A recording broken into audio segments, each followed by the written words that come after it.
je n'ai pas rencontré jusqu'à présent un secteur que je considérais à l'abri de la révolution digitale. Si je prends par exemple le CAC 40, des sociétés très diverses dans leur domaine de développement, on s'est aperçu que même les sociétés qui étaient des utilities, c'est-à-dire des sociétés qui disposent d'infrastructures très lourdes ou qui étaient des gros acteurs industriels comme par exemple le monde de l'automobile. Grosses entreprises, dizaines de milliers d'employés et puis des petits acteurs, en l'occurrence Google arrive et dit nous on est capable de faire des voitures automatiques qui vont être beaucoup plus efficaces, beaucoup plus écologiques, on aura besoin de beaucoup moins de voitures dans les villes parce qu'elles seront toujours pleines, elles seront en car sharing ou en carpooling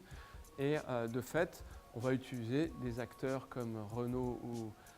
Peugeot pour fabriquer des voitures, mais toute la valeur ajoutée ce sera nous. Donc ça c'est vraiment un risque, le risque le plus visible, mais on peut transposer ça, je pense, à tous les acteurs du CAC 40. Moi j'ai coutume de dire que les 40 ans qui sont passés, c'était l'amorçage du pétard et que finalement la vraie révolution digitale, elle est encore devant nous.